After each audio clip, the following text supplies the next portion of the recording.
बहुत खूबसूरत हो आप, खुद को नजर बद से बचाया करो। सिर्फ आँखों में काजल ही नहीं, गले में नींबू मिर्च और चप्पल भी लटकाया करो।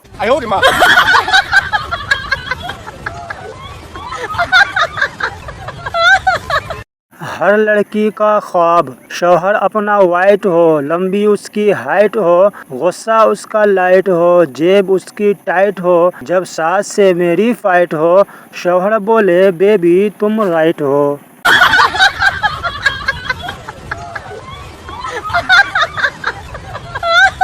एक लड़की ने अपने बॉयफ्रेंड से रात को बात करते हुए बोली, तेरी होने लगी हूँ, तुझ में खोने लगी हूँ, बाकी कल बताऊंगी, अब मैं सोने लगी हूँ।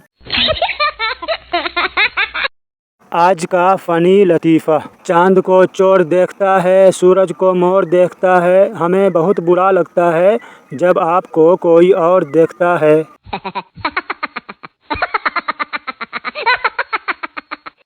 दुनिया में जितने नेक मर्द हैं सिर्फ औरतों की वजह से हैं, कुछ हूरों की शौक से और कुछ बीवी के खौफ से। दोस्तों, यह वीडियो सिर्फ मनोरंजन के लिए बनाया गया है। इस वीडियो में कही हुई बातों को अपने दिल पर बिल्कुल न ले। अगर आपको वीडियो पसंद आया हो तो वीडियो को लाइक एंड चैनल को सब्सक्राइब जरूर करें और दोस्तों में शेयर भी करें। शुक्रिया, धन्यवाद।